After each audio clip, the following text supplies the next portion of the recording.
Yeah, so can we start the lecture today? So to be fair by everybody, I'm going to start the lecture now as it's already 4 minutes past 9:30. So I will start the lecture.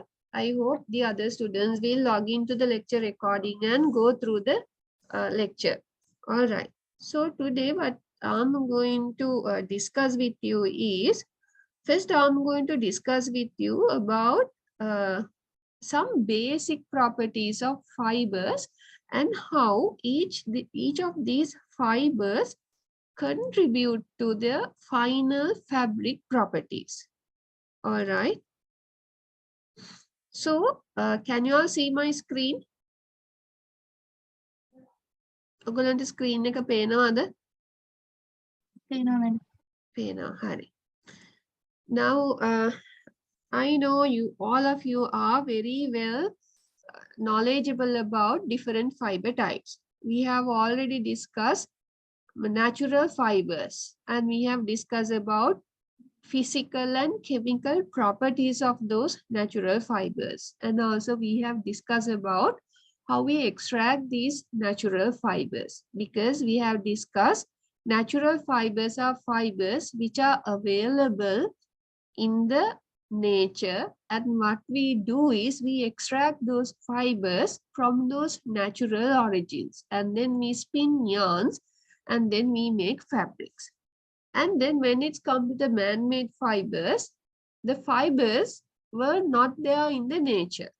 But what we did was we use certain polymers. We use monomers and we synthesize polymers. Or else we extract the polymers from the nature and then we spin the yarn. All right. So we call them as man-made or synthetic fibers. And then there's another category called regenerated fibers.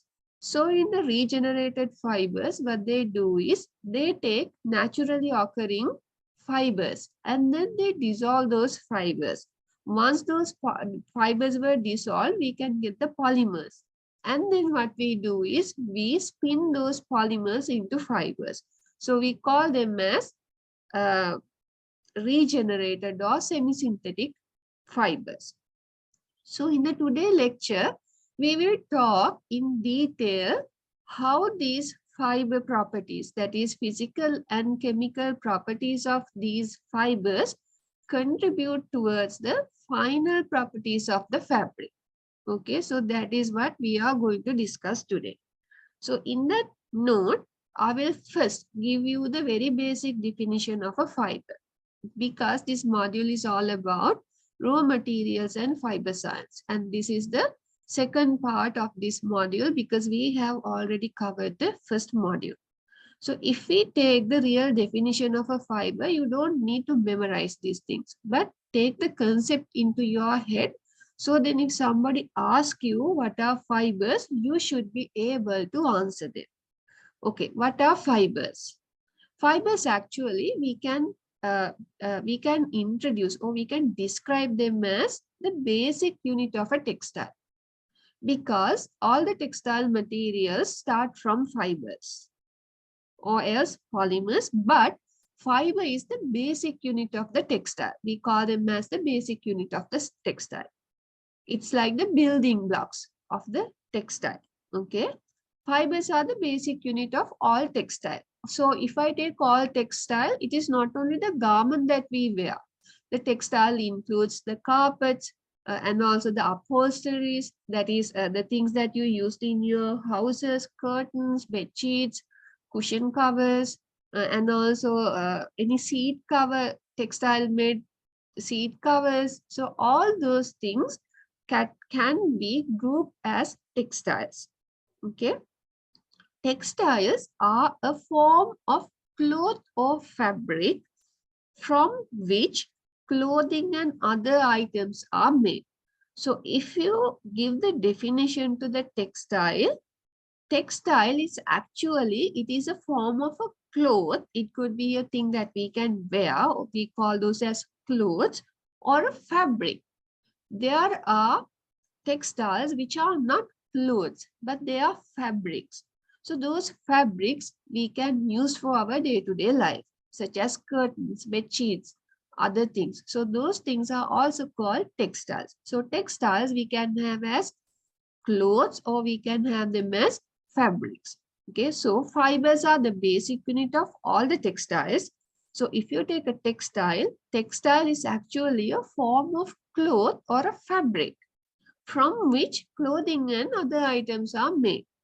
So textiles, clothes or other items are made out of textiles. So to make these textiles, fibers are put together to form continuous strand for making yarns. So we have discussed already these individual building blocks, that is the basic unit of the textile, the fibers, they are put together to form continuous strands of yarn. So these yarns are thereafter knitted or woven, and also there's another process called non-woven. So if you take your everyday face mask is a surgical mask. So those masks, they contain fibers. So those fibers are made and put as a textile material through a process called non-woven processing. Okay, we have weaving, we have non-woven, we have knitted. So these are the three basic processes where we can basically arrange these yarns into a textile material. So what are fibers? Fibers, they are the basic unit of all the textiles. These textiles are a form of cloth or fabric from which clothing and other items are made. And fibers, they are put together to form a continuous strand, making a yarn. And then these yarns are woven or knitted together to make a fabric. So this is the basic understanding about the fibers, yarns, and then fabric making processes, knitting, weaving, or non-woven, and then the definition of textiles as well. All right. Is this clear? ඔයගොල්ලන්ට මේක තේරෙන්නේ නැති දෙයක් තියනවද? If someone asks you what are fibers, can you all basically give a very brief description about fibers? What are fibers? They are the basic unit of textile. So these textiles are used to make clothes or fabrics. And then fibers, they are put together to form a very continuous form of yarns. And then these yarns are processed through a processing called weaving, knitting, or non-woven. And then they are made into textiles. All right. And then fiber characteristics. If you take a fiber, all these materials have a certain characteristics. What do you mean by characteristic? Characteristic is the basic things which the fibers hold. Or else we can define characteristic as, if you talk about these characteristics, you can have a proper understanding about the fiber. Now, if you define say you have a friend. How do you introduce this friend to another person, or else how do you describe your friend to another person? You take his or her characteristic. You will say he is a tall person, or maybe he is a not very tall person, maybe short person, and then he is fair in color complex, or he or she is dark in color complex, and then you tell, okay, he or she has a long hair, or else you will tell he or she has a curly hair, and then you tell, okay, he or she has a round face, or it would be not round, but maybe a narrow face. Likewise, you describe your friend. When you talk about a bottle, if you take a bottle, how you describe this bottle? You will tell, okay, this bottle, it is maybe blue in color. And then you can tell it is square shape, or it is a cylindrical shape. And then you all can tell it is made out of glass or as plastic. It has certain shapes on its body. So likewise, you describe the bottle. So to describe this bottle, the bottle has its own characteristics. So likewise, the fibers also have different characteristics. So for us to have a very good knowledge about the fiber, we need to have an understanding about these characteristics. Now, if you take a natural fiber and if you take a synthetic fiber, how the natural fiber uh, differentiate, how well we can differentiate the natural fiber from the synthetic fiber basically depend on the characteristics of these fibers. So I have listed down few characteristics of these fibers. So from each fiber to fiber, the amount or the characteristic values, quantities might vary. Say for example, fiber characteristic, we can list down several fiber characteristics. First one is the strength. So if you talk about strength, what is strength? What is the strength of a fiber? Strength basically, we can describe it as the ability to withstand pulling and twisting. Specifically, when it's come to the fibers, and if you are to characterize the fiber with relate to the fiber strength, we basically refer to the fiber strength as the fiber's ability to withstand pulling and twisting. Okay, so that is how we describe the strength of a fiber. And then we go to the second characteristic. It is the shrinkage. So fiber characteristic, we can talk about the shrinkage of the fibers. So what do you mean by the shrinkage? Shrinkage is the ability to maintain the size. It's like we have all experienced when we have cotton clothes, when we wash them and when we dry them, after washing and drying, we can experience a certain length reduction or a certain width reduction. We call it as a shrinkage. Okay, so shrinkage, when it comes to the shrinkage of a fiber, shrinkage means the ability to maintain the size. So all these characteristics has a specific value, or how we can basically define these characteristics. Okay, so if you go to the third one, warmth, it's again a characteristic of a fiber. Specifically for the textile fibers, the warmth is a very special characteristic. Okay, warmth is actually the ability to maintain the body temperature. So depending on the fiber type that you have, different fibers have different ability to maintain the body temperature. So that is why specifically when it's come to the cloth that we wear, warmth is a very good fiber characteristic that we need to tell. If you are using the fiber specifically to manufacture garments or clothes, what we need to do is we wear clothes basically to protect our body from external environment. So when it's come to the external environment, whether it is heat or cold, we need to protect the wearer from extreme heat or extreme cold condition. So that is why the basic cloth property, that is to maintain the temperature of the body, or else we basically call them as thermal management. Thermal management of a cloth basically can be described or can be attributed to the warmth property of the fiber, or else the ability of the fiber to maintain the body temperature. Okay, so the second characteristic of a fiber is the warmth. And then the third one, durability. Durability is a very, very important characteristic when it's come to the clothes or other textile materials. All right. So the durability is actually the ability to hold up to repeated usage.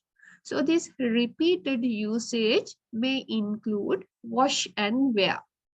We repeatedly wash our textiles and then we wear them or we use them. Or else we can subject this fabric to abrasion. What do you mean by abrasion? We basically abrade, like we touch the fabric for a long time period. We hold the fabric. Okay.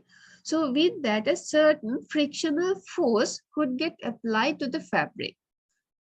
So if the fiber is strong enough, it can withstand this abrasion. Okay. So that is another thing which comes with the repeated usage.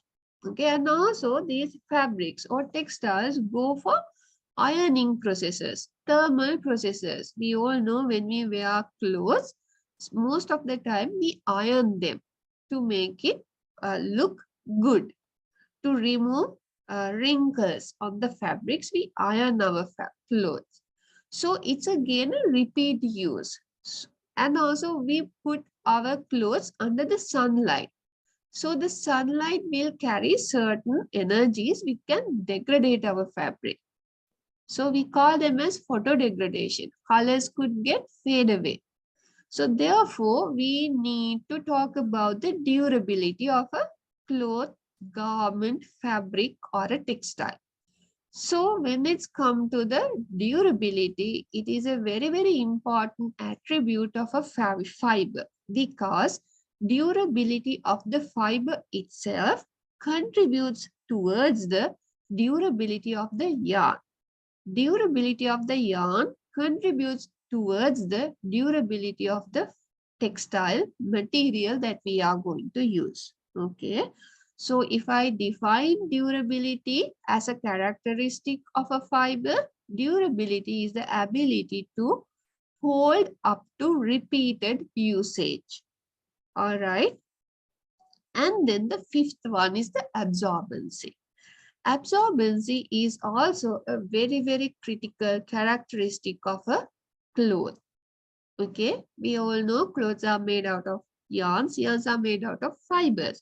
So the finally absorbency of the textile material is mainly governed by the absorbency of the fiber. So what do you mean by absorbency? Absorbency is the ability to take in moisture. So this moisture could be the humidity or the water molecules in the surrounding air, or else that moisture could come from the sweating of the body.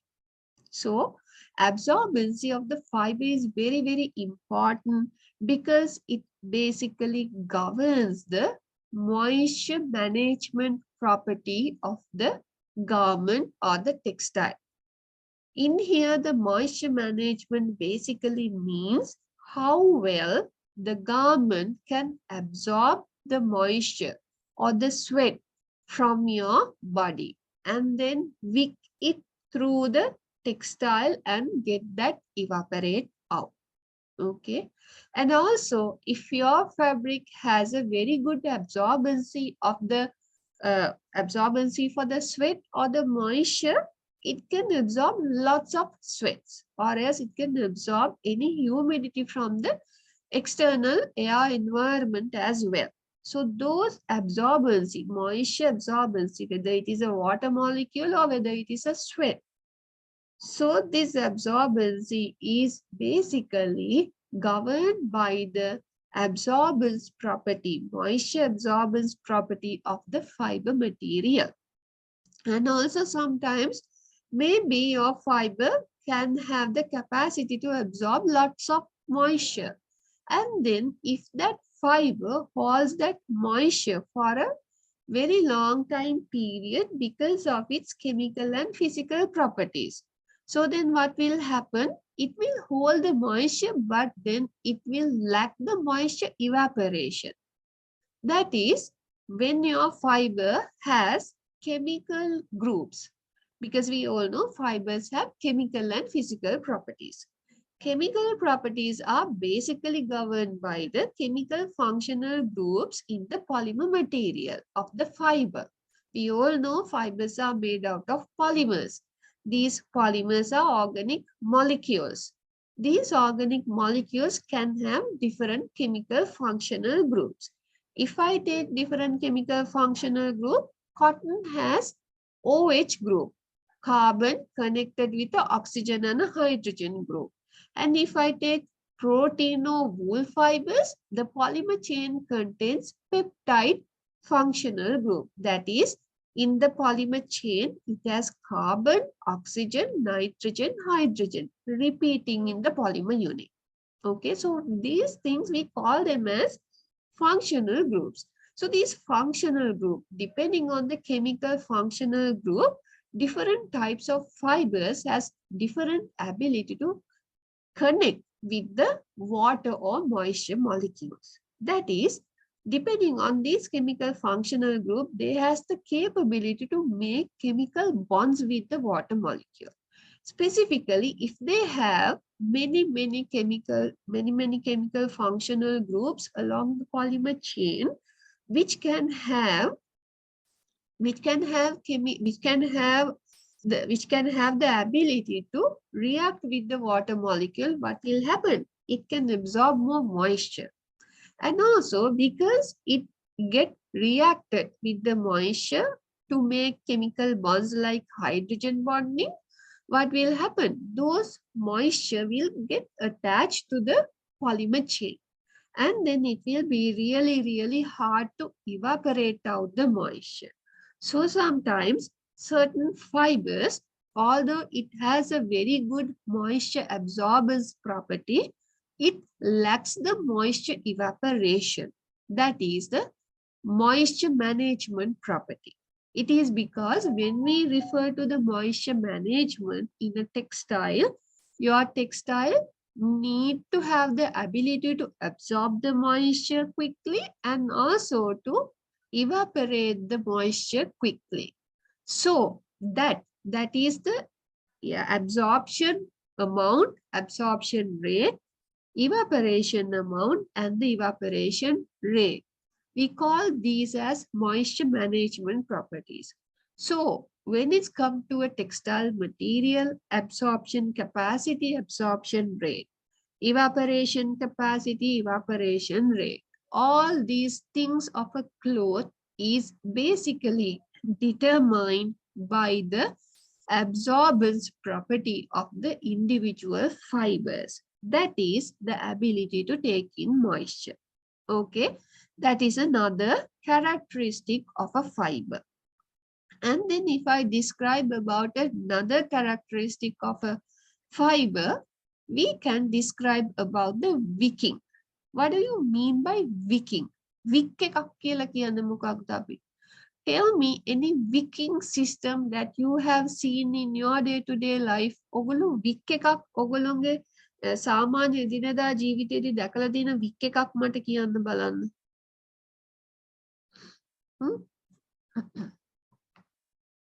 wick එකක් මොකක්ද කියලා කියන්න මට. පහන්තිර. අන්න හරි. Very good. පහන්තිර. මේ දවස්වල that is when you have oil lamp, this fabric thing that we put into the oil to wick the oil, and then it will continuously get burned. And also these days, maybe in your houses, you might be having these kerosene ovens. So in these kerosene ovens also, kerosene stoves also, you might be using a certain wick to wick the kerosene. අපි භූමි තෙල් ලිප්වල ඔගොල්ලෝ සමහරක් විට දැකලා ඇති පොඩි තියෙනවා තිරයක් වගේ එකක්. භූමි තෙල් ලාම්පුව අපි ඉස්සර පාවිච්චි කරේ මේ භූමි තෙල් ලාම්පුව වල තියෙනවා තිරයක්. ඒ තිරෙන් තමයි භූමි තෙල් ටික වික් කරලා උඩට ගන්න. So that is an example, a day-to-day life example of the wicking. So likewise for the textile also, wicking property is very important. Can one of you tell me in the textile why wicking is important? Now you know in your general day-to-day life, what do you mean by wicking? So tell me in your day-to-day life, when you wear clothes, why wicking is important for clothes? කාට හරි මට කියන්න පුළුවන්ද ඇයි මේ wicking කියන property එක අපේ ඇඳුම් වලට වැදගත් වෙන්නේ ඇයි කියලා?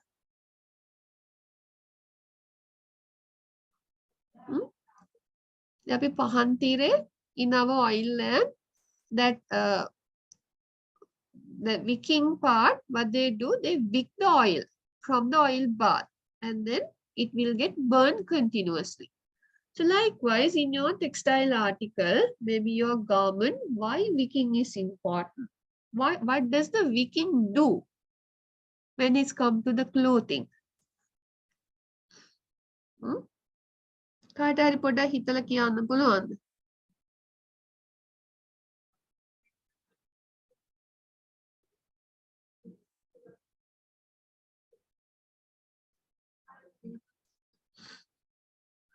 May I ask that from index number 20 TT0789? Index number 789, are you there?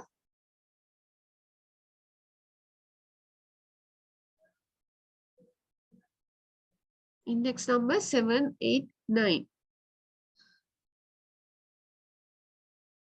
20 TT08789. Madam. Yeah. Madam. Puta කියන්න. Hello.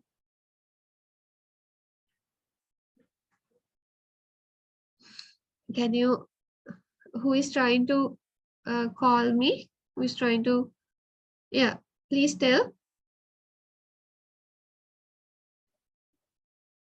At least can you type? මට කවුරු හරි මොකක් හරි කියන්න හැදුවා. Index number 78 නැද්ද? Maybe WUA Silva. Who is WUA Silva? Uta, can you tell me what do you mean by wicking when it's come to the textile?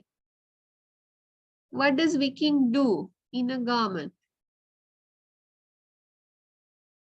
WUA Silva.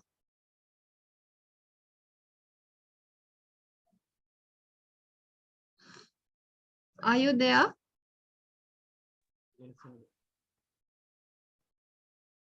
Yes, madam. Yeah. Buddha, can you tell me? Now we අපි දැන් wicking කියන්නේ මොකක්ද කියලා දන්නවනේ. එතකොට textile එකක wicking එකක් මොකටද අපිට ප්‍රයෝජනවත් වෙන්නේ? ඇයි අපිට wicking property එකක් ගැන අපි කතා කළ යුත්තේ textile වල?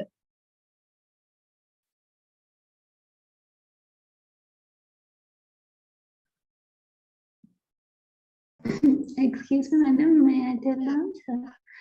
To sweat the, to evaporate the sweat in our garments. Yes, very good. Who is this? What is your name? Mahesh. Maheshi.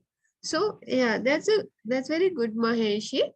So why do we need wicking is we know now from our skin to the environment there's a barrier, that is the textile.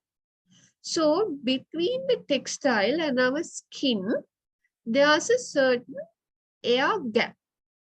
Okay, there's a certain maybe a certain area between our skin and our garment. We call that as microclimate. මේ වචනේ හොඳට මතක තියාගන්න. Microclimate. The area between the textile and our skin. We call it as microclimate. This microclimate may contain a specific air layer. All right. So we all know for us to evaporate our sweat, we need to basically open the skin to the air. But there's a barrier. What is that barrier? We have a textile material.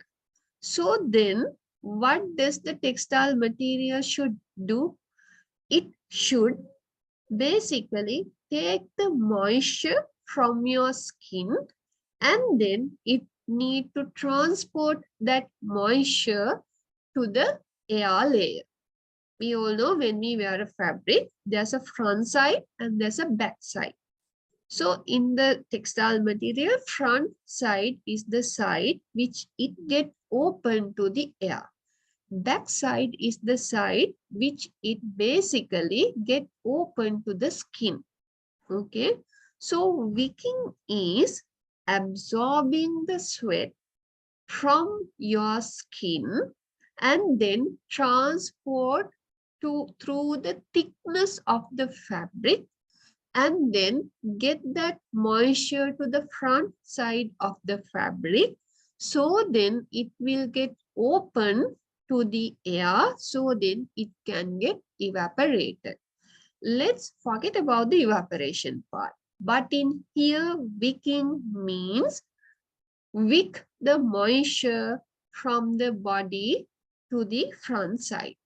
It's not only wicking the moisture from the skin side to the environment side, but also moisture can get wick along the area of the fabric as well. That is, if you put a water droplet onto your fabric, it need to get spread.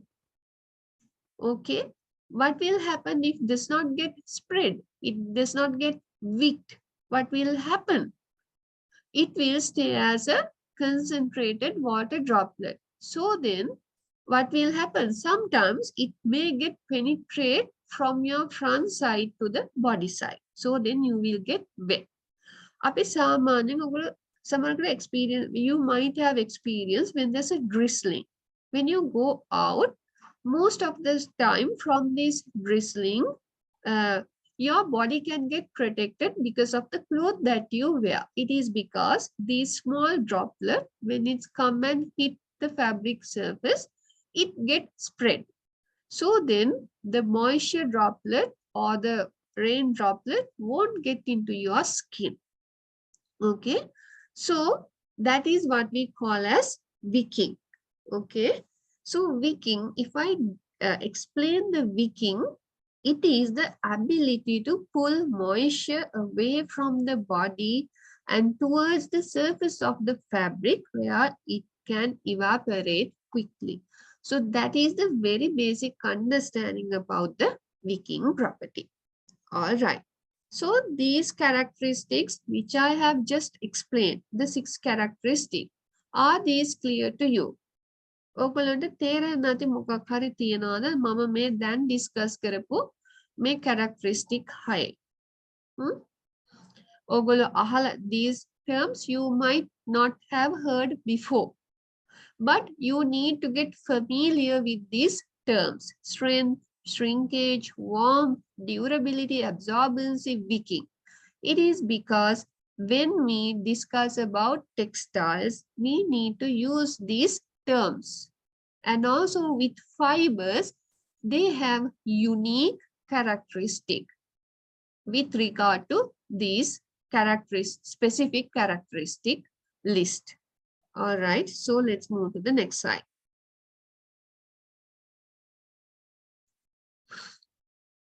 Okay, if I continued with some other fiber characteristic, there's another fiber characteristic, what we call as wrinkle resistance. Does anybody know what are creases? Creases කියන්නේ මොනවාද? Crease marks කියන්නේ මොනවාද? fabric එකක තියෙන, garment එකක තියෙන. Does anybody know? Please answer me.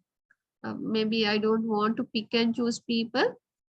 What do you mean by creasing?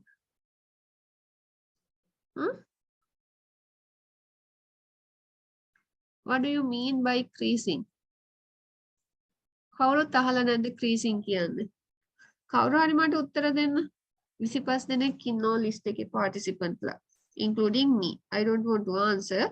So 20 from among 24 of you, at least one should be knowing what do you mean by creasing.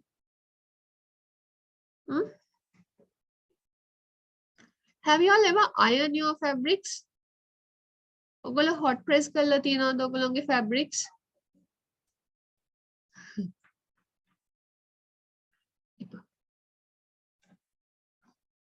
hot press කරලා තියෙනවද? ඔයගොල්ලෝ ඉස්සර ඉස්කෝලේ යනකොට have you all ironed your uniforms? ඇඳුම් iron කරලා නැද්ද කවුරුත්? කරලා තියෙනවා. Why do we iron our clothes? To get reduced from the crease marks. Anna Hari. Creases, or else we call them as wrinkles. Okay, thank you. Okay, we all know the answer. The only thing is we don't want to answer. We don't want to communicate. Okay. So wrinkle resistance is very, very important. So wrinkle resistance is the ability to resist creasing.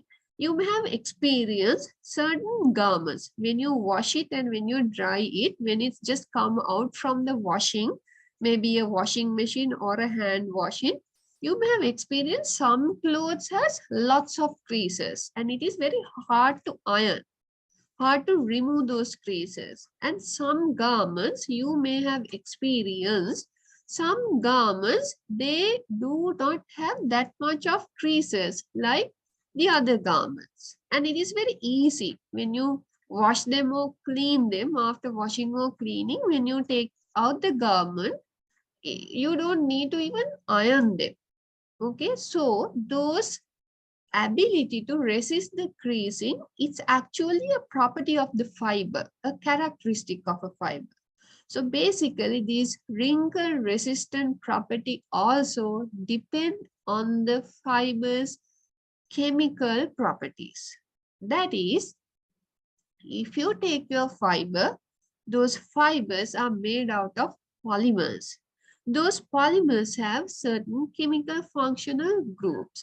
So the creases basically happen when you basically give a certain physical deformation to your fibers. So then inside your fibers, the polymers also will get deformed. Then what will happen? In this deformed state, these polymers could make chemical bonding within the polymer molecules, temporary bonding. But until we remove that temporary chemical bonding, it will stay there. Therefore, when you physically deform your fibers or the fabric, and the polymers will get deformed, so in that deformed state, it will make bonding and it will stay as a deformed mark. That is what we call as wrinkles or creases. All right. And then to remove these creases, what we need to do, that physical deformed state need to be recurring. That is, when we iron our material, we make it flat and then we apply a heat. When we apply the heat, that deformed molecules will then again come back to its second physical state, that is flat state, and it will stay there. And some of you might have ironed your clothes with specific crease marks also. Specifically girls, when they have these uniforms, some of them may have ironed their uniforms with pleat marks. Pleats, certain uniforms has pleats on them. So we deform the fabric according to those pleats and then we iron them. So then it will stay like that. And also the boys also, maybe uniforms or maybe certain other clothes, they might need to use specific creases in their garment. So then we deform, we basically by force we deform them and then we iron them. So then it will stay like that. But if you don't want those creases or wrinkles, we make them flat and then we apply heat. So then the crease mark will gone. It is because that polymer deformed state will get flattened. And specifically for certain type of fabrics, we might use a spray of water also to remove these crease marks. So in there, what will happen is, now during the creasing, I have told you the physical deformation. At the physical deformation of these polymers make a bonding between these polymer chains. Most of these bondings are hydrogen bonding. So we know hydrogen bonding may have taken place between oxygen and hydrogen atoms, oxygen and nitrogen. Likewise, there are specific atoms which are present in these molecules. So then it will form a hydrogen bonding. in the deformed state. And then when we spray water, what will happen? Those hydrogen bonding will get broken. And then those as the hydrogen bonding get broken, it can get into the flat position, and when we iron them at that flat position, all the bonding will take place and it will remove the creases. All right, that is the wrinkle resistance. So if I describe the wrinkle resistance of a fiber, it is the ability of the fiber to resist creasing. Is this clear? Crease marks හැදෙන්නේ අපි crease marks අයින් කරන්නේ කොහොමද? ඇයි අපි water පාවිච්චි කරන්නේ? ඇයි අපි heat පාවිච්චි කරන්නේ? මේක clearද? පැහැදිලි නැද්ද? මම ඔයගොල්ලන්ට කැඳලා පෙන්නන්නද? Please discuss with me. Otherwise, if I continue and if these things does not go to your mind very correctly, then what will happen? When someone asks you, or when during the exam, when you were examine, you will tell, okay, I do not know anything about wrinkle resistance. I do not know anything about how creases are made. It is not only the wrinkle resistance, you need to have some idea about what happened during the creasing. Idea එකක් තියෙනවද? මේ බලන්න මම ඒක තව පොඩ්ඩක් ඔයගොල්ලන්ට මෙහෙම explain කරන්නම් බලන්න.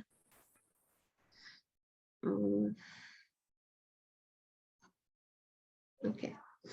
Now, think this is a fiber. In this fiber, we have polymers. Say this is a cotton. So in this cotton,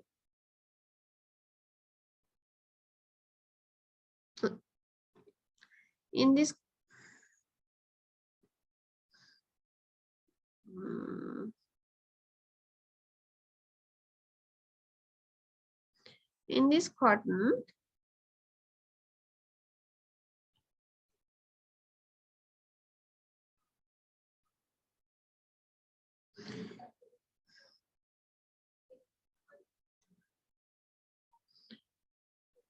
cotton, we might have OH molecules. You know about the cellulose structure, right?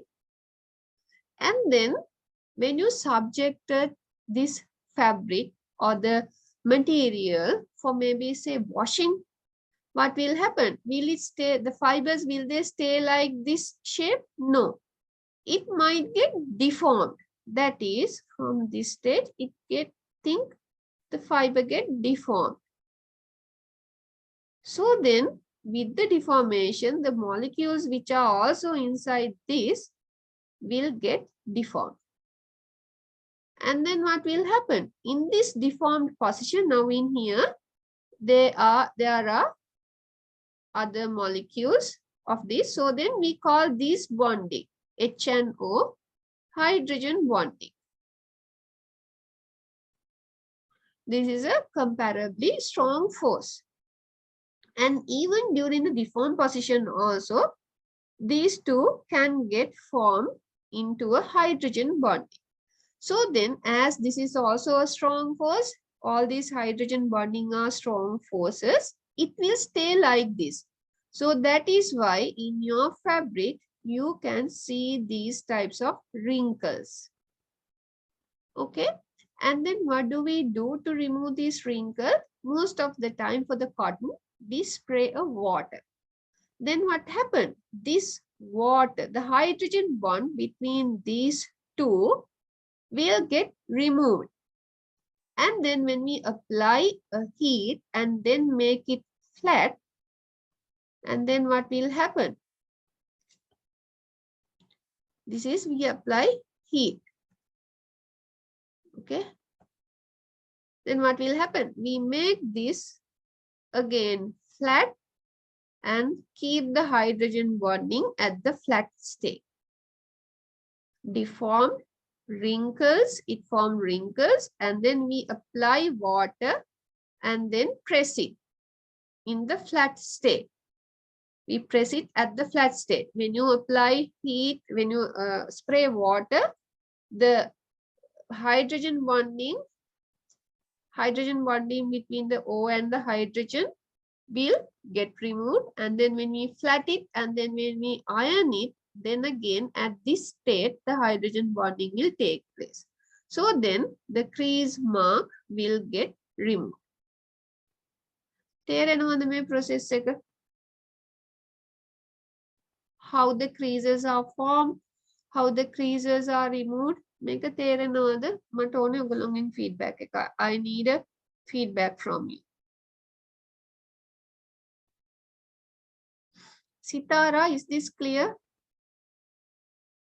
Yes, madam. Okay. Let me ask from another one.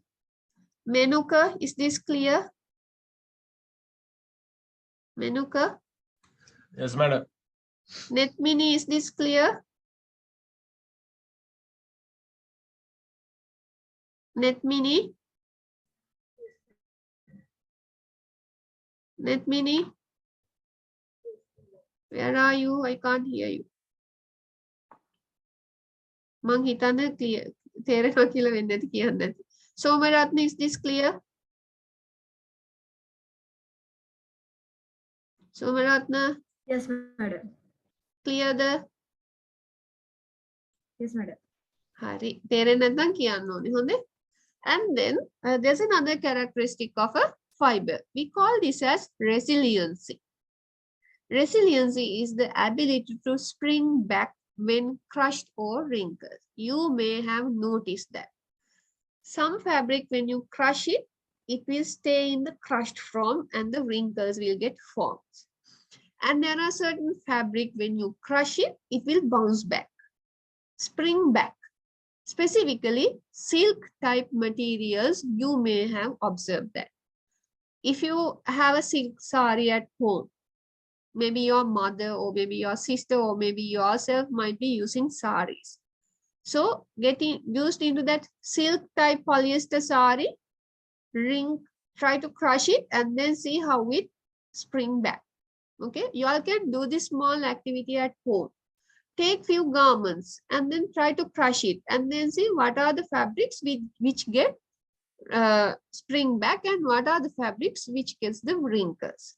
Okay, so the resiliency is the ability to spring back when crushed or wrinkled.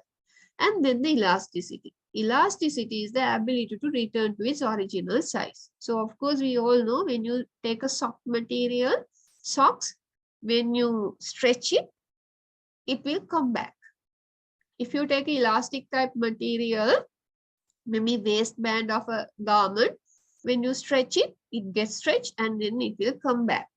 And there are certain materials which you can't stretch. Specifically, if you think about your school uniform, and when you compare your school uniform with your socks material, you may have experienced your school uniform, when you stretch it, it's very hard to stretch.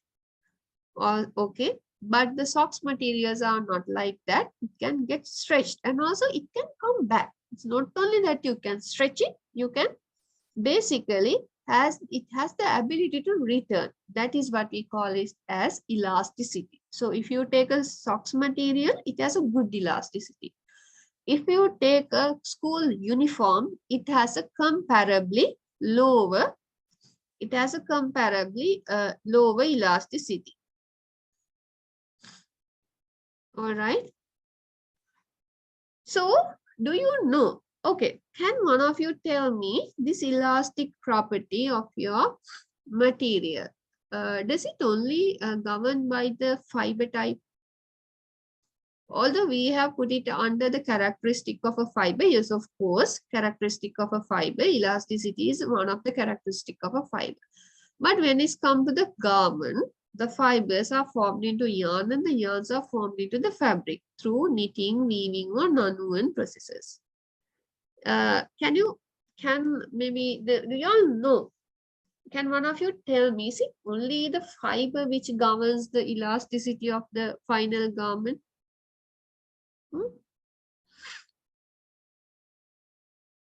Okay, you may not be able to understand, answer this question because you may still not have experience how the weaving is done, how the knitting is done. Not only the fiber, but also how we construct our fabric also determine a certain level of elasticity to the fabric, final garment. That is, there are weaving or knitting processes. The amount of yarn that we put during the knitting or weaving process basically determine a certain thing called, there are loops when you go into knitting processes.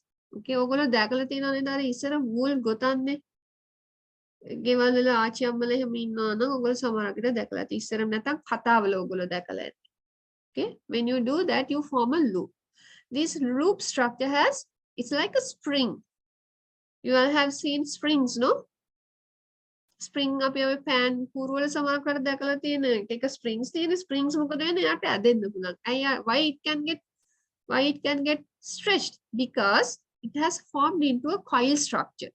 This coil get open when you apply a stretch, and then when you remove the stretch, it will come back. So likewise, in the knitting also, we form a thing called loop during the knitting process. Okay. So these loops also act like a spring. So then when you can stretch it. So the stretch property or the elastic property should not be there in the fiber itself. All right. But it can get stretched. But when it's come to the fiber, when you try to define the elastic property, it is something like this. Now we know there are different types of fibers: cotton fibers, wool fibers, silk fibers, polyester fibers, nylon fibers, spandex fibers, and different other types of fibers. Okay. So when you learn about cotton, wool, and silk, we have already talked about specific elastic property.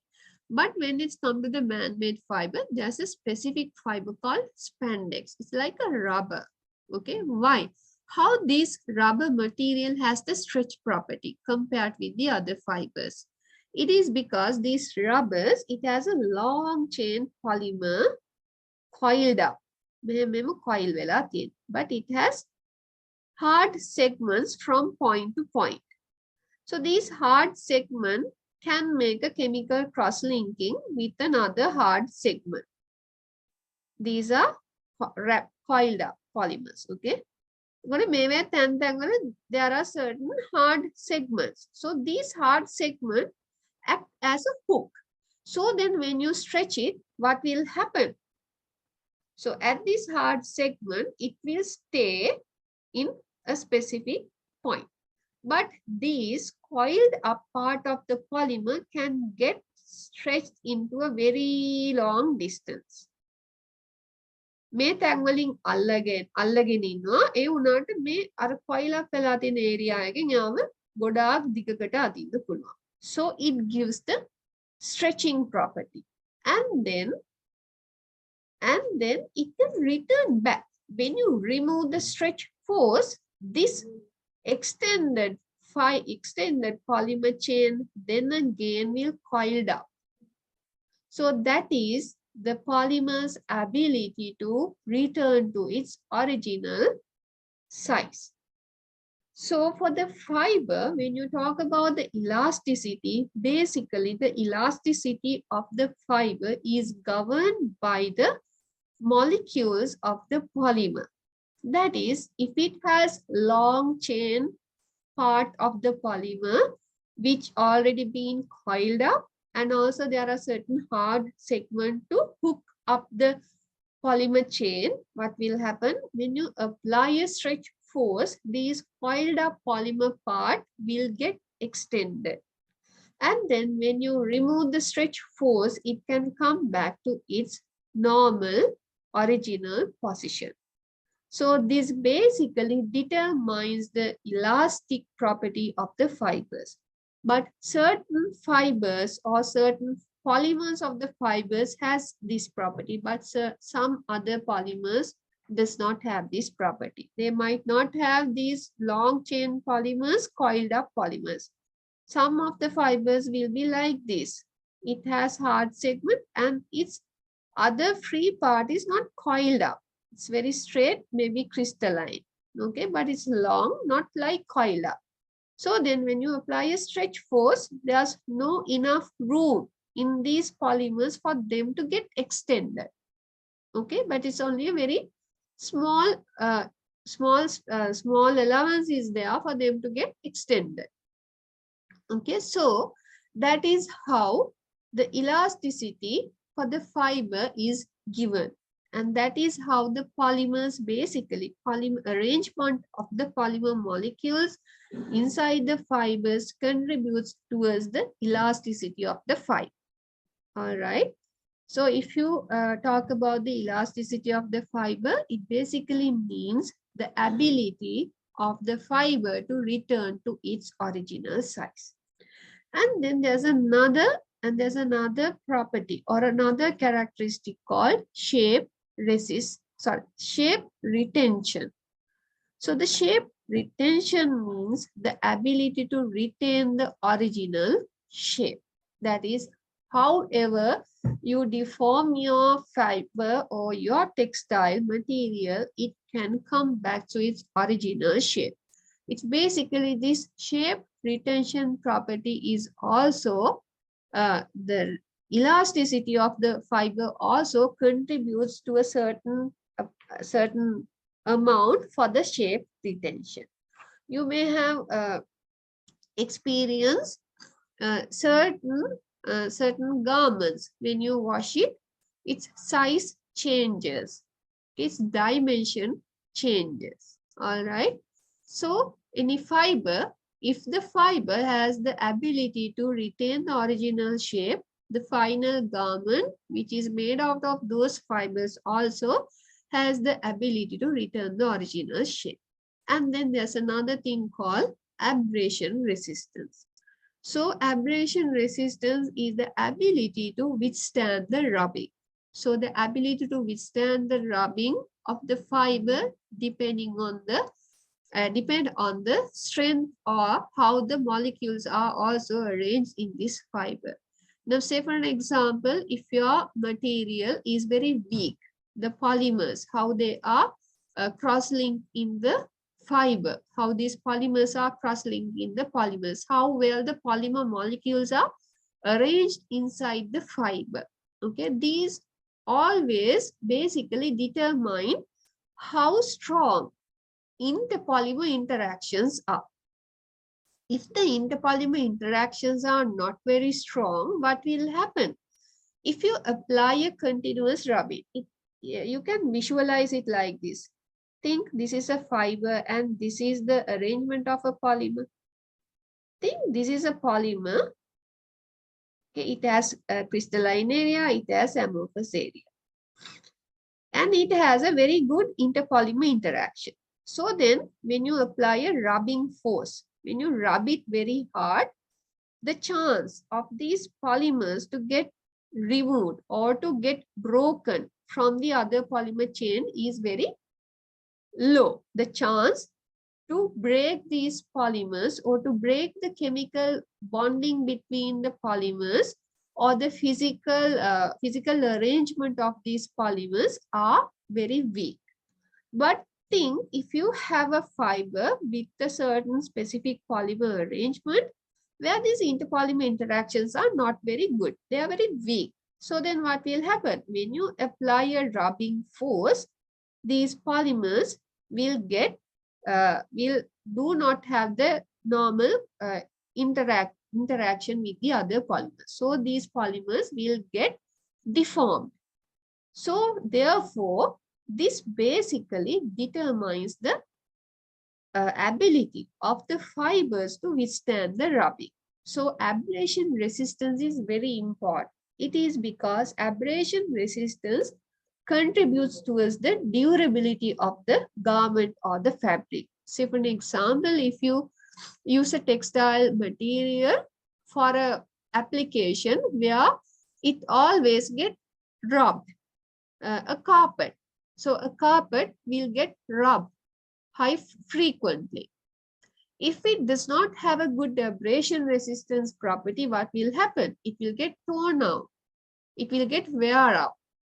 Now, if you take a normal cotton cloth and put it as a carpet, what will happen? You may have experienced this carpet will get torn out and wear off within a very small time period.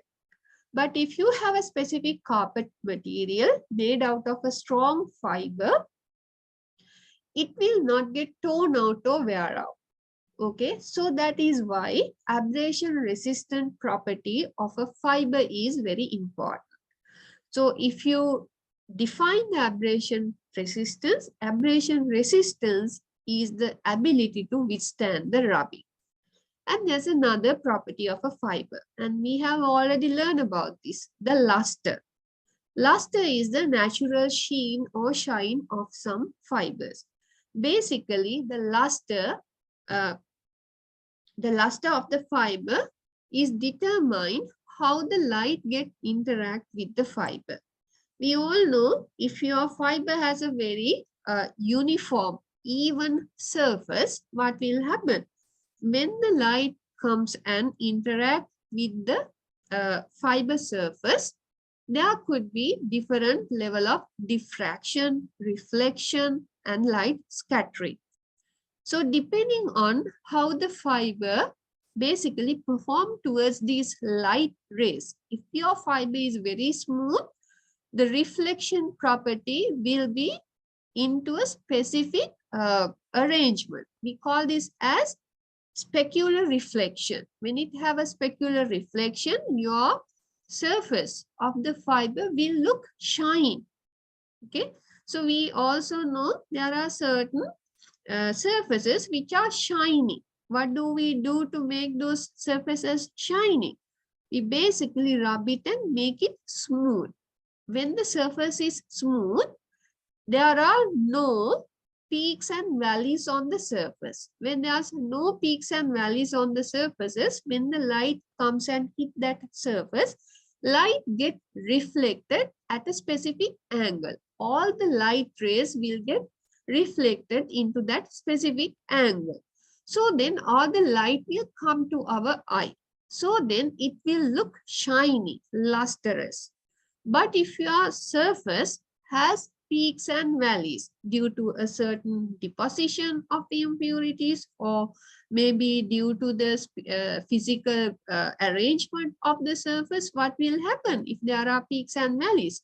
When the light comes and hit your surface, it will not get reflected into a specific angle.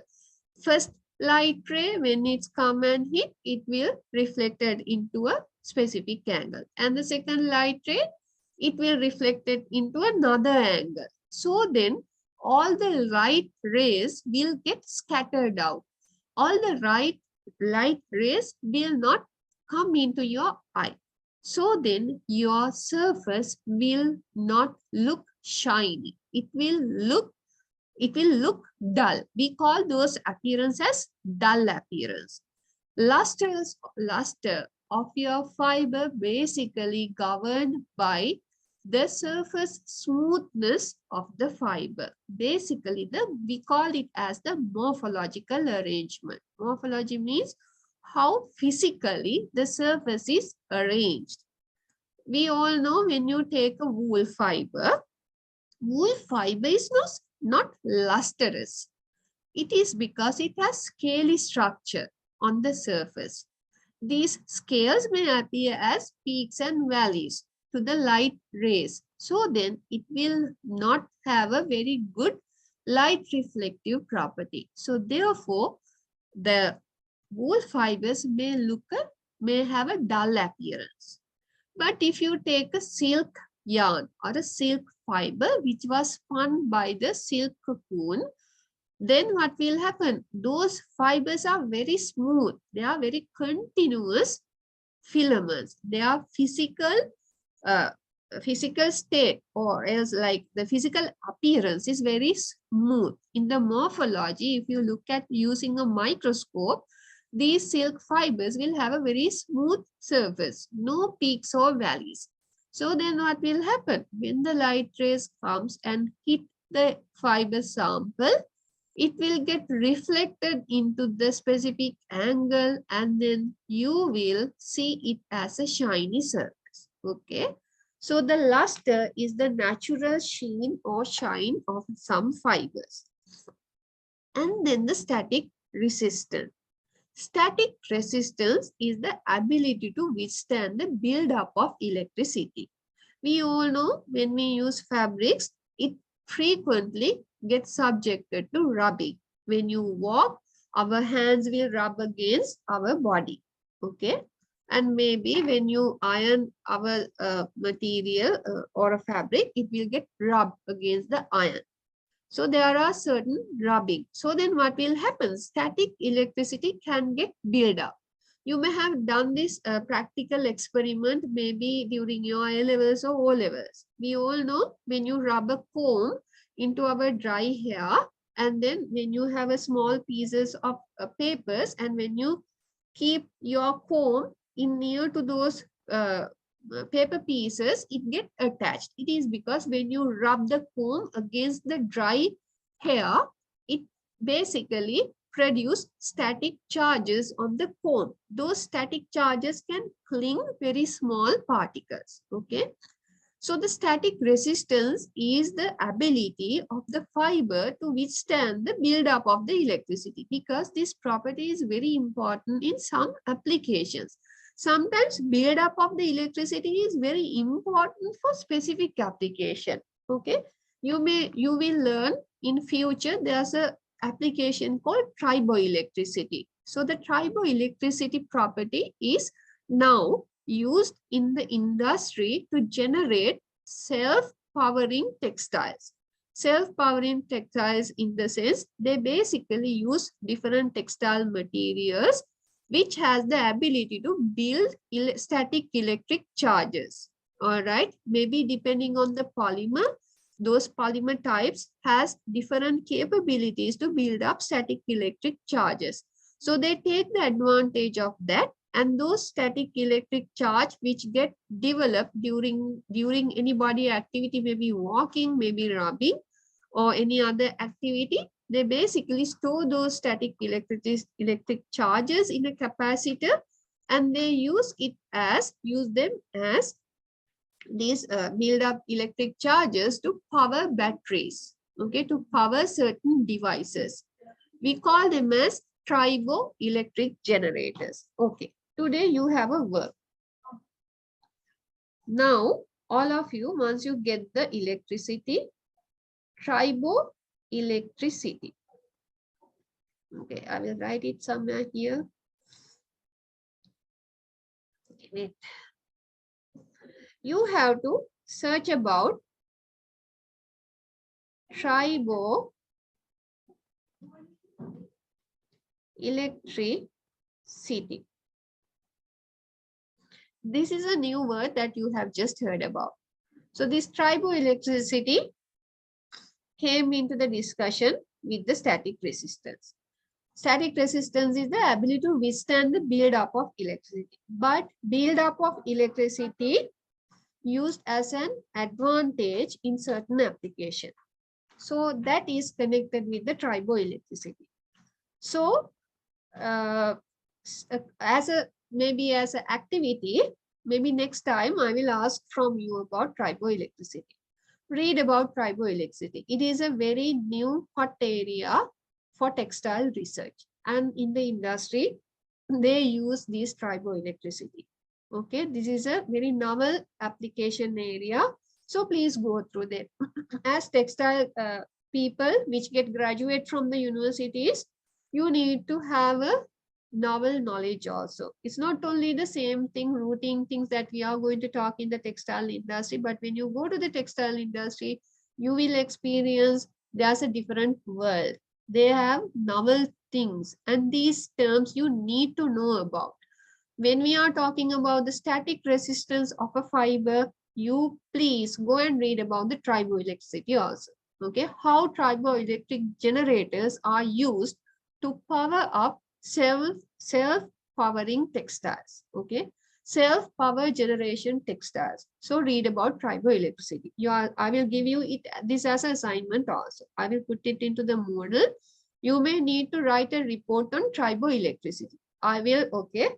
These are the assignments. You need to Okay, you need to have assignment. Assignment topic is triboelectricity and their application. Wait. Mm.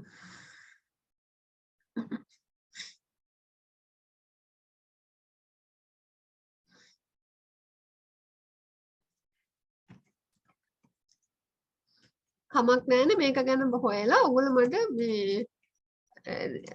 ලියන්න ඕනේ report එක. Report on triboelectric generators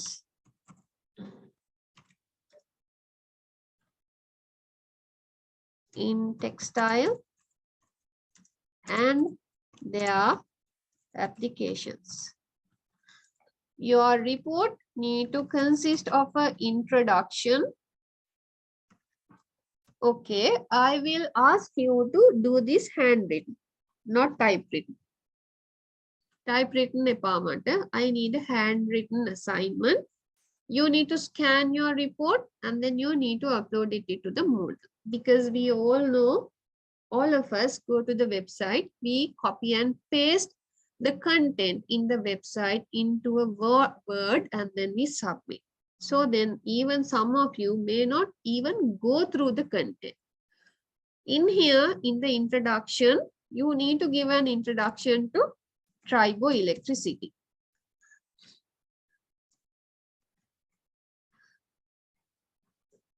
What is triboelectricity? And then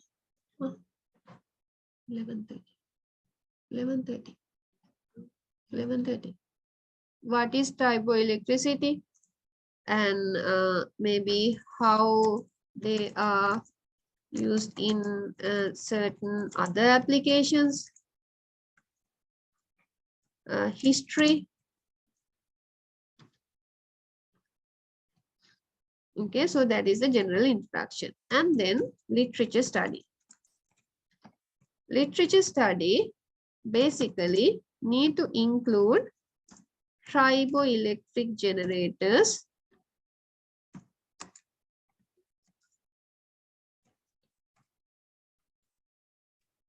in textiles.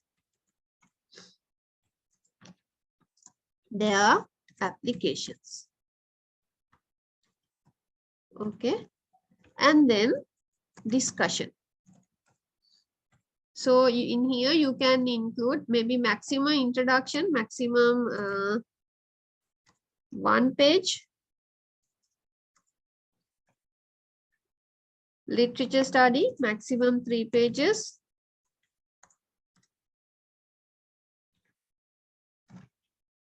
And then you have to write a discussion that is in very briefly, can we use triboelectric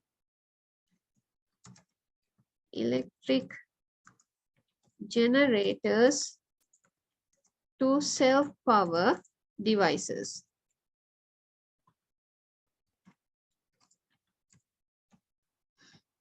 There are advantages and disadvantages.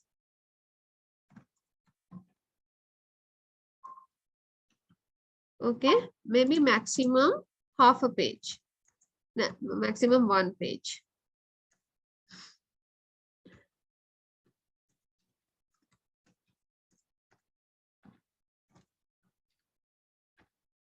Submission date. Let's have a submission date on, okay, today is 9th. I will give you 2 weeks time. So please submit it by 26th June. Sorry, 27th June. 2 weeks time is given.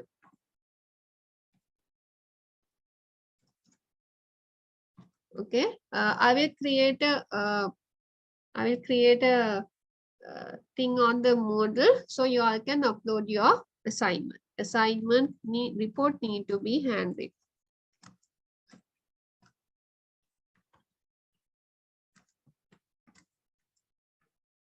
this is not a punishment for you all. It is because now all of us are new to this subject. So we need to read through the material, grasp the concept, summarize it, and write it in your own language. We need to get used to that. That is why I ask you to handwrite the report. Report need to be handwritten and upload to the Moodle by the deadline, by the submission date. All right.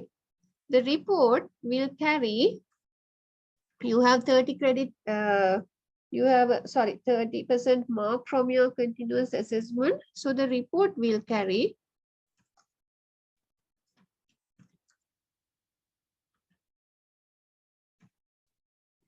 10 marks from your continuous assessment. Clear neda? මොන හරි ඔයගොල්ලන්ට මේකට තියනවාද අහන්න දෙයක්? Is this clear? You have enough time, no? Please don't ask me at the last moment to extend the submission date. මට දැන් ඔයගොල්ලෝ කියන්න submission date එකට කල් ඇතිද නැද්ද කියලා. I have given you 2 weeks time. Submission is the time is enough for you to complete the report by 27th? Is the time okay? පුළුවන් නේද?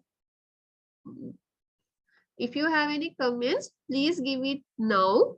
Otherwise, I won't extend your submission date at the last moment. Okay, let's move to the lecture.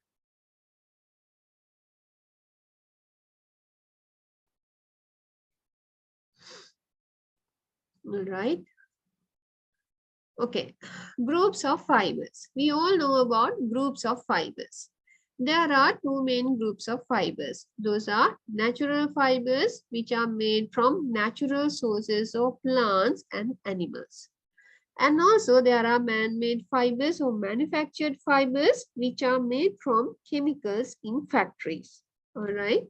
So if you take natural fibers, the most common natural fibers are cotton, linen, wool, and silk.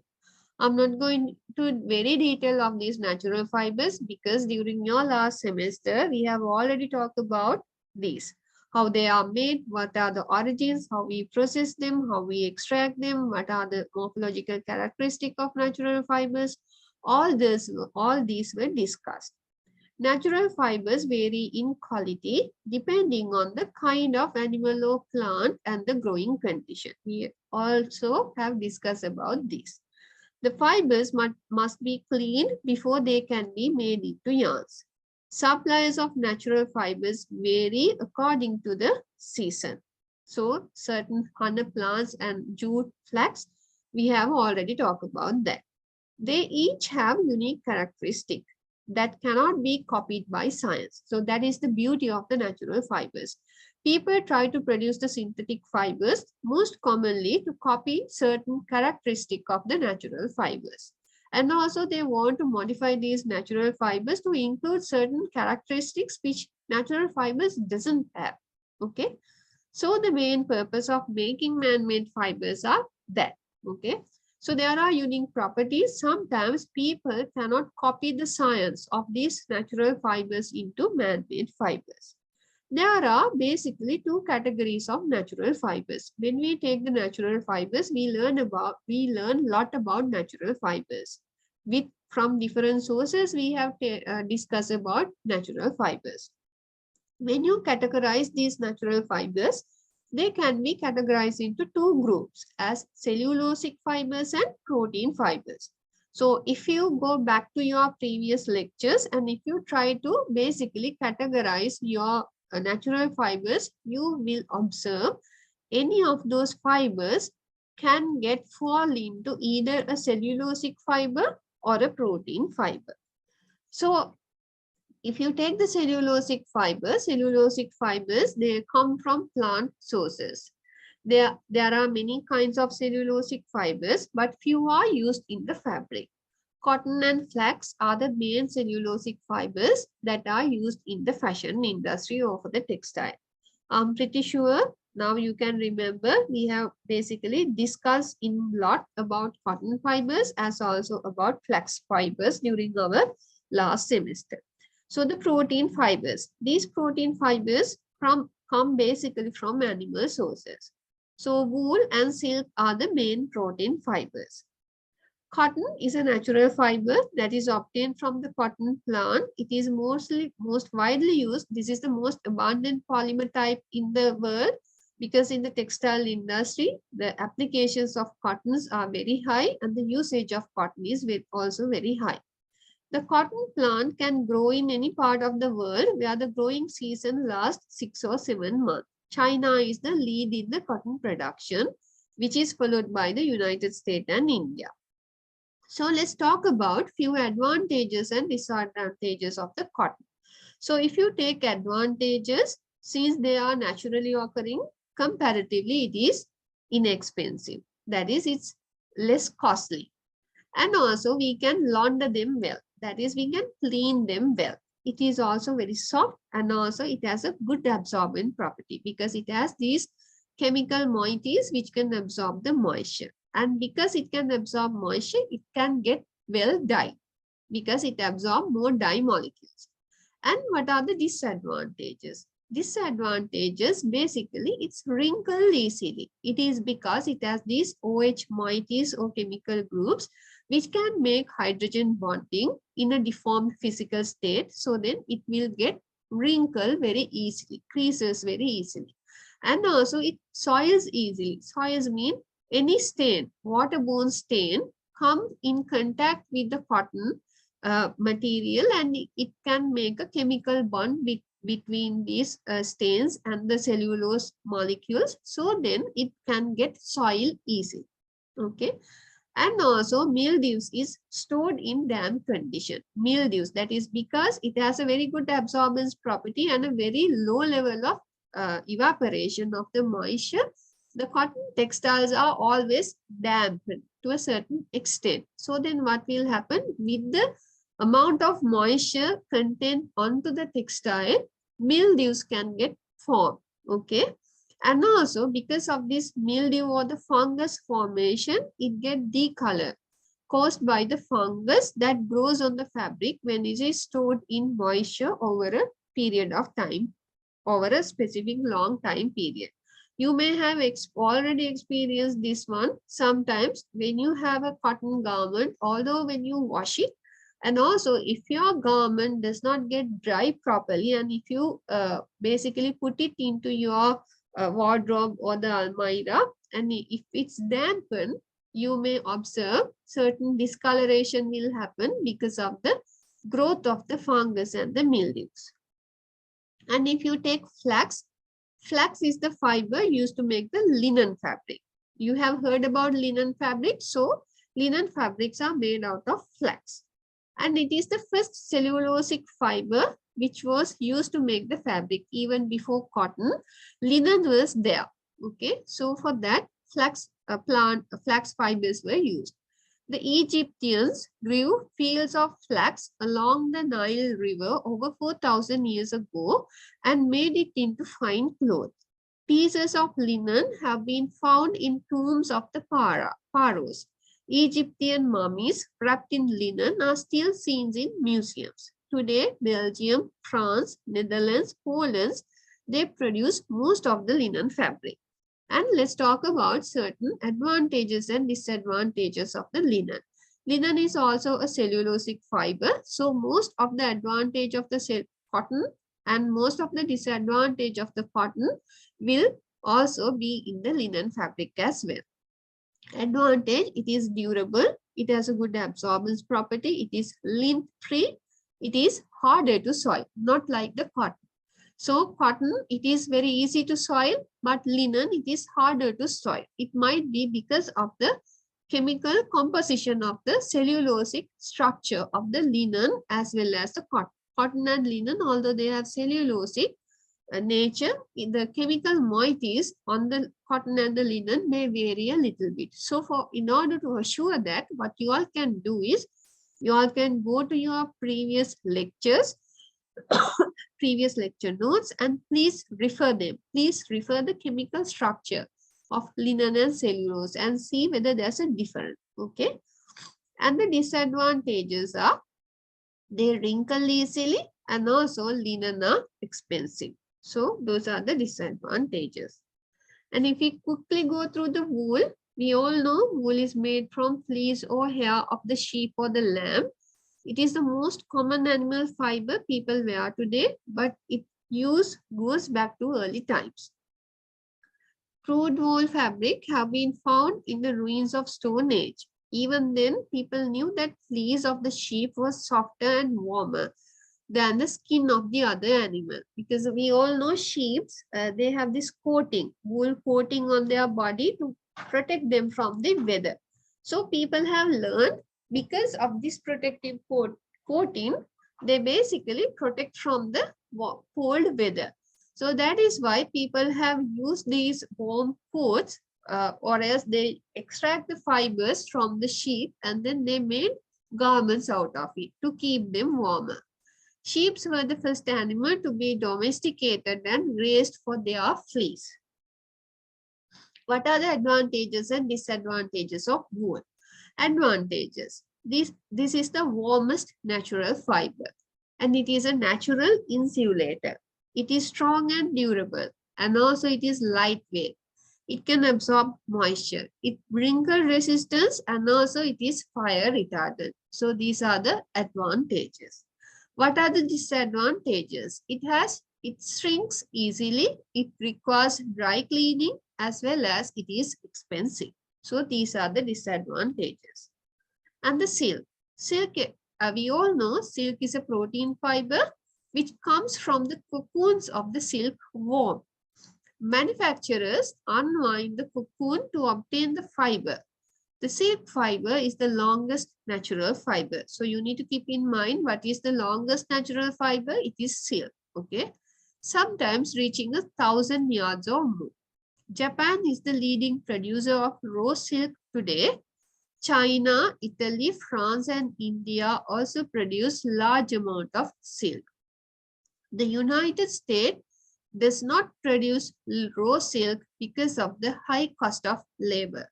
However, it is the world's largest manufacturer of silk products. What are the advantages and disadvantages? Advantages. This is the one of the strongest fiber. So therefore, its strength is very high. It has a natural shine or luster, giving fabric a luxurious look. It is very elastic and also it resists wrinkling. So smooth that dirt does not cling to it. Okay, because of the smooth nature of the fiber.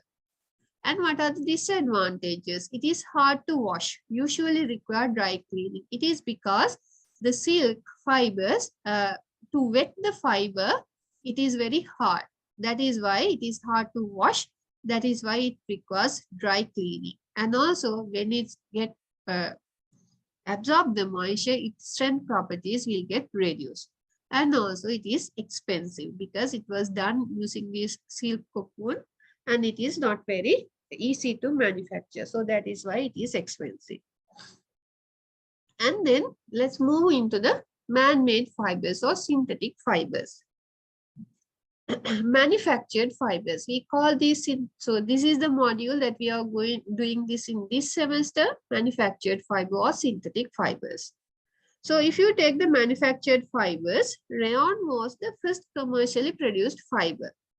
And after that, acetate fibers were made. So you need to keep in mind, even before the polyester and the nylon, rayon was first manufactured, followed by acetate.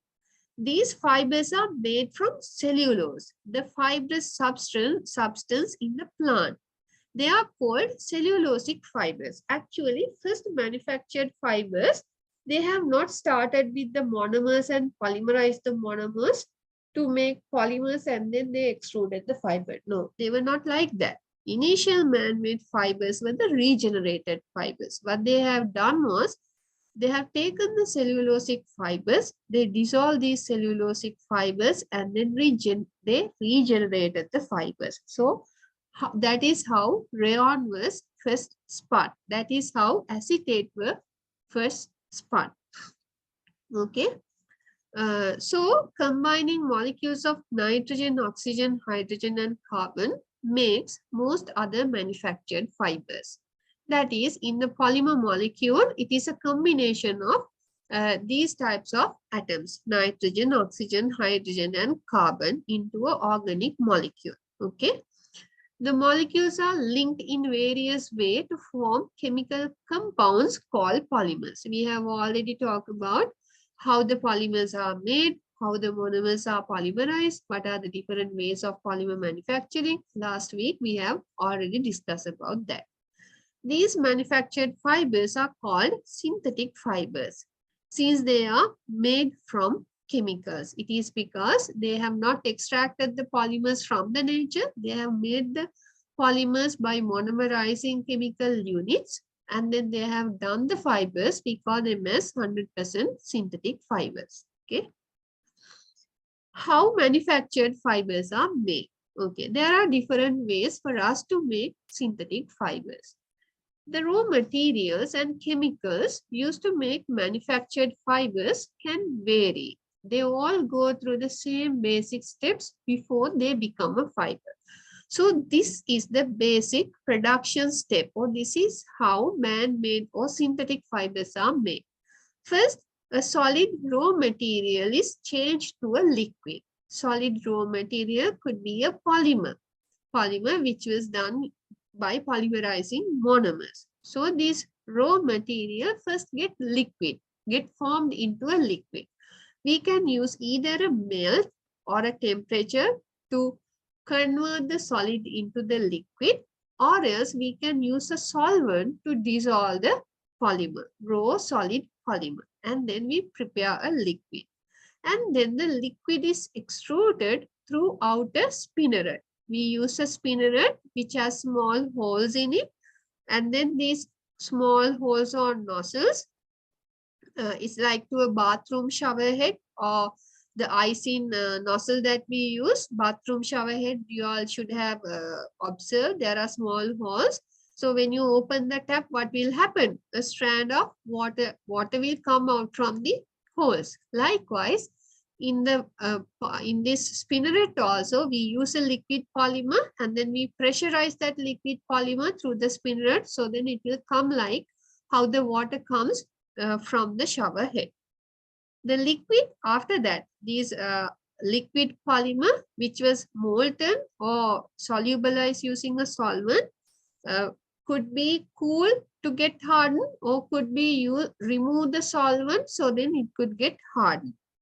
Okay, the liquid hardened in the form of a fiber, often called a filament. A filament is a continuous strand of fiber. Any manufactured fibers can be made in a filament form.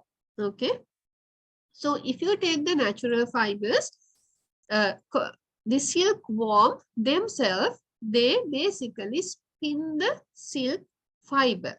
Silk is the only natural fiber that comes in a filament form. I have already described you this one. Most of the time, not most of the time, all other natural fibers, they were extracted from the nature. After that, what they do, they basically align these fibers and then put them together to make a continuous yarn. But man-made fibers and silk fibers, they comes as, we can produce them as continuous filament. That is very long distance fiber strand. Okay. Other natural fibers other than the silk, they are short and are called staple fibers. All right. How manufacture fibers are made? This is a very basic step. Okay. This is not the only way that we can produce. Just for you to have an understanding about how these synthetic fibers are made. In here, we have a polymer solution, and that polymer solution get pumped through a filter. So then any unwanted things get filtered out, and then we put it into a spin bath. In here, this is actually a wet spinning process. So then what will happen?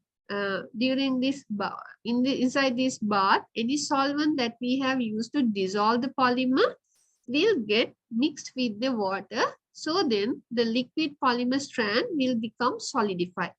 And there are many number of strands coming out from, we call this as the spinneret. There are many strands coming from this spinneret, and those strands will be basically put together to form a fiber. And then it will go through these rollers. We call this section as the coagulation. And then we call this section as the stretching. It is because these rollers have different rotating speeds. Depending on the rotating speed, this fiber get extended. We all know when the rotating speed of this one is higher compared to the rotating speed of this one, the fibers need to get stretched to get wind into this roller. Okay. And this during the stretching parts, the molecules in the fiber strand will get arranged and it will get formed into a thing called crystalline structure. That is, polymer strands, when they get aligned according to a specific design, we call it as a crystalline structure. Okay.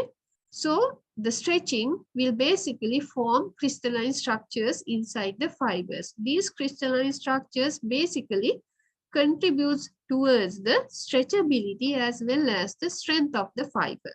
If there are more crystalline structure, the strength of the fiber is comparably high. When it has a more crystalline structure, the stretchability is comparably low. Okay. So the stretching basically will align the molecules inside the fibers and basically contribute towards the strength as well as the extensibility of the fiber. And after that, it will go through a washing process. So during the washing process, any unremoved solvents or any impurities will get removed. And then after that, the fibers may go through. This step is optional.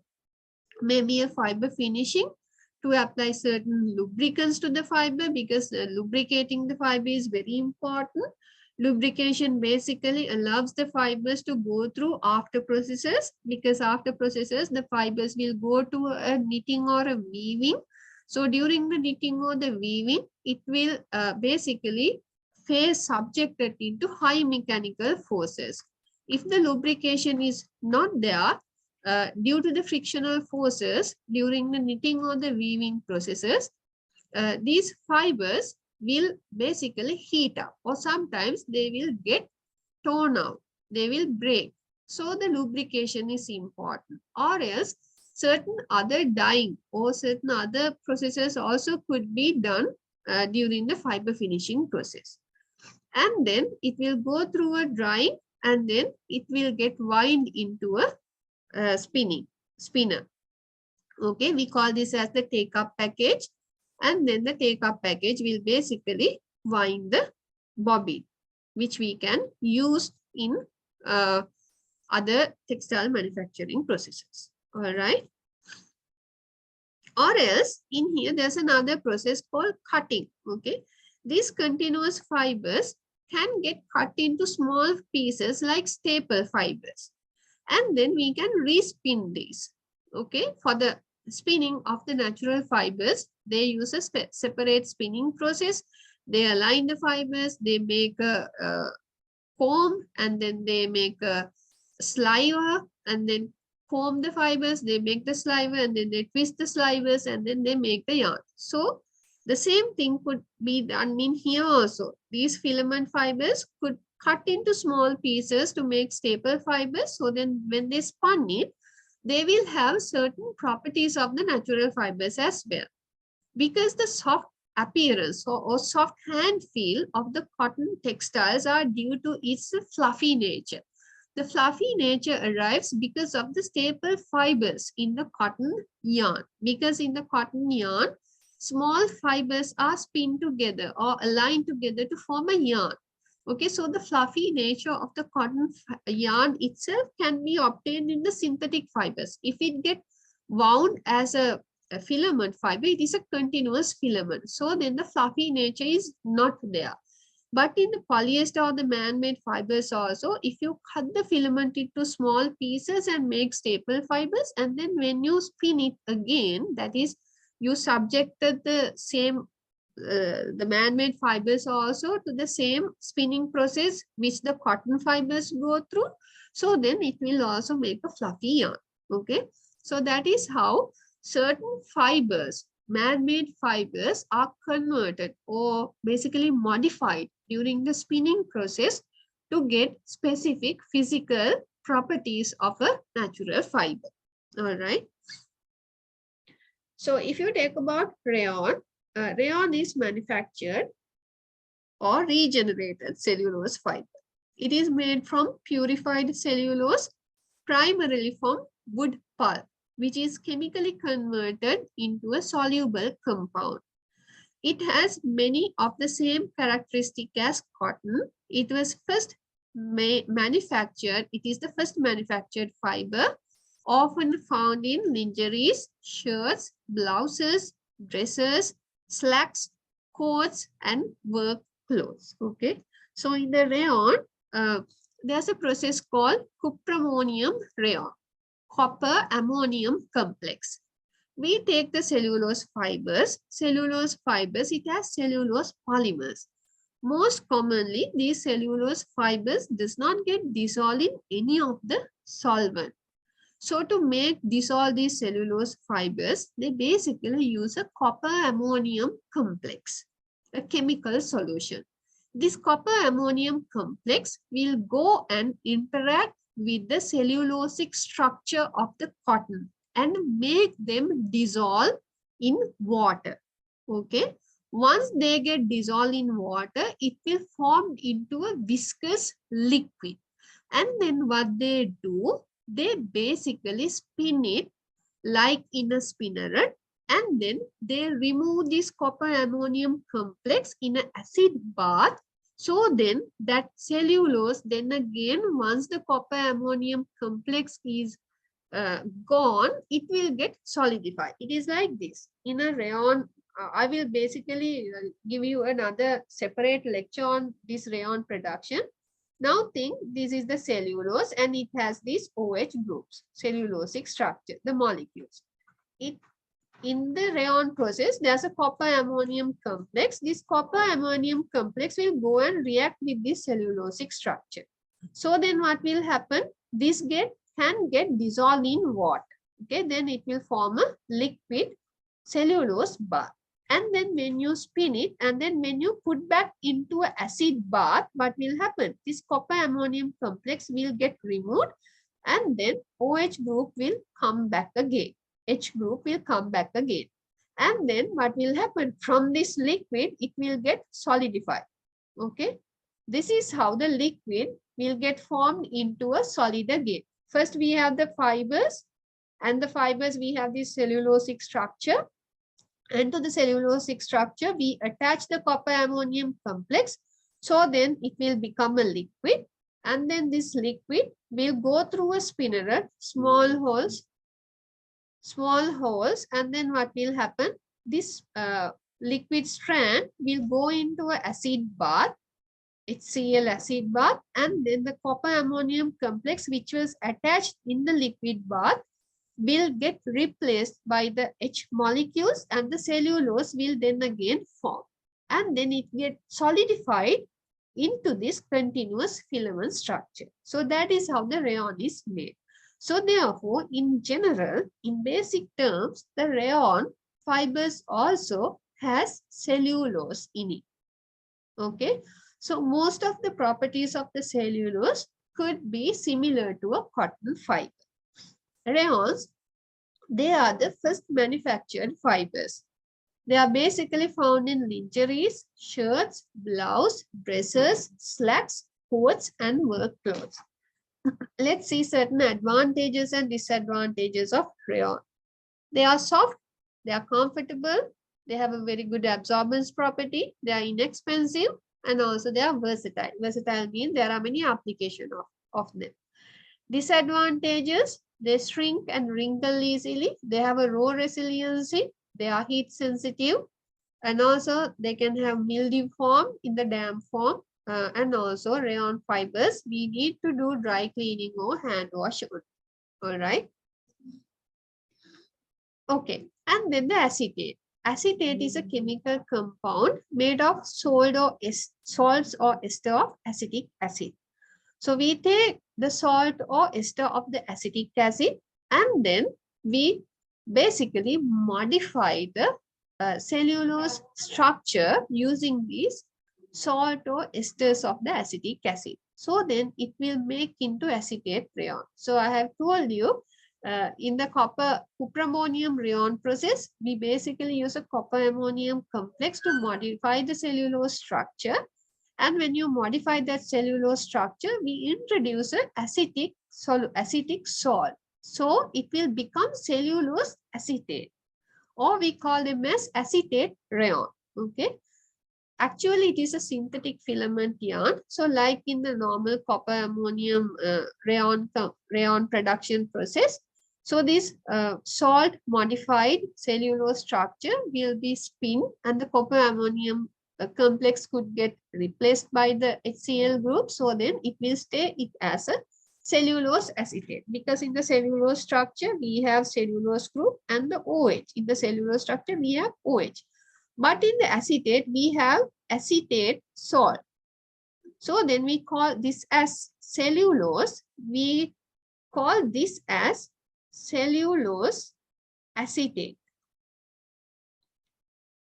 This cellulose acetate is also a solid. Okay. And then cellulose OH complexed with copper ammonium complex. And then we attach the acetate salt also. And then when you remove the copper ammonium complex, it will become cellulose acetate. Okay, so this is how acetate fibers are made. Okay, a synthetic filament yarn or fabric composed of derivative of the acetic ester of cellulose. And also this is different from viscose rayon in having it has a greater strength when wet and greater sensitivity to high temperatures, because now these cellulose acetate yarns, it has a, cellulose acetate, not like other cellulose yarns. If you take cellulose and acetate, it has a high temperature sensitivity. Cellulose doesn't have a high temperature sensitivity. So sometimes people make fibers, combine them cellulose with cellulose acetate. So during the spinning, if they have a cellulose fiber in here, and if you combine cellulose with another cellulose acetate fiber, and then when you spin it, what will you have? We call this as a composite structure. This is a composite yarn. One part is highly thermal sensitive. Other part is not thermal sensitive. So then what will happen? When heat is applied, temperature sensitive part will try to extend, but the other part cannot extend. So in order to allow that length, what need to happen? The composite need to get bent. So by combining cellulose acetate with acetate, they produce smart textile which are sensitive to temperature. So you can make a fabric structure like this, maybe a small cut marks like in here. And when you apply the heat, because of this composite structure, this part could get open, making self-active textile. That is the beauty of the fiber science. Fiber science is modification of the fibers according to your wish.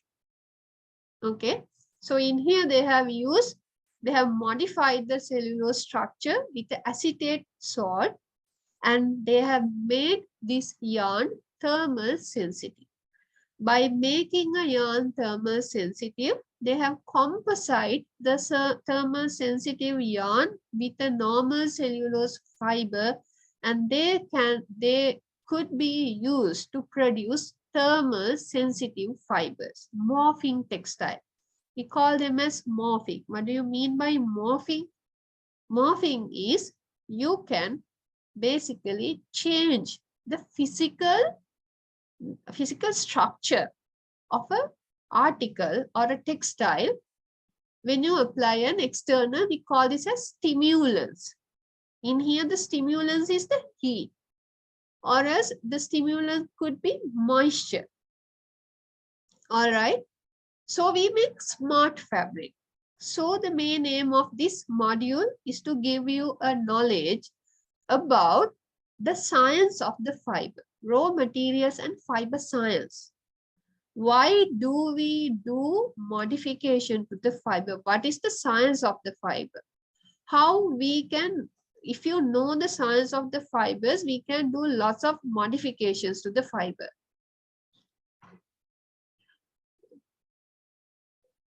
We can do lots of modification to the fiber, so then we can basically make these fibers smart.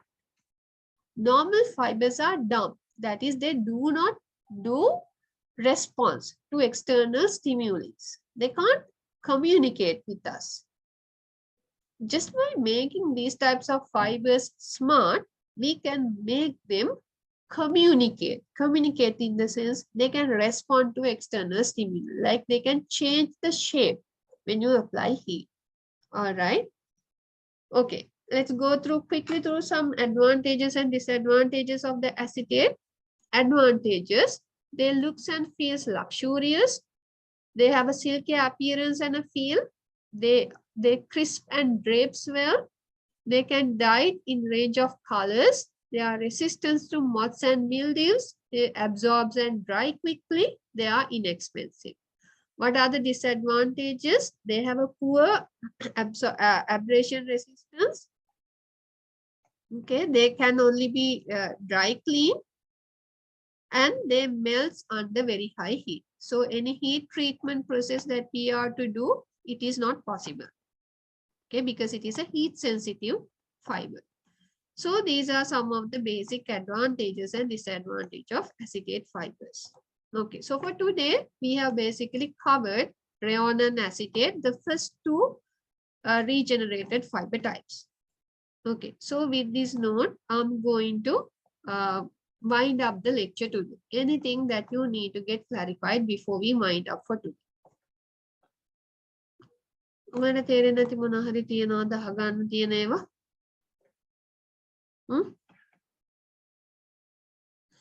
Is everything clear?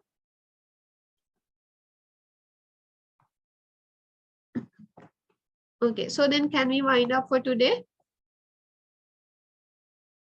හොඳ නැද්ද කියලාවත් කියන්නේ. Can we wind up for today? Okay, ma'am. Okay, so please. Okay, thank you. So please go through the lecture recording. Please ask your other friends who were not able to join the class today to go through the lecture recordings. Okay, so I will see you during next week, Thursday at 9:30. Okay, until that, take care and please start your assignment. Okay, I will see you next time.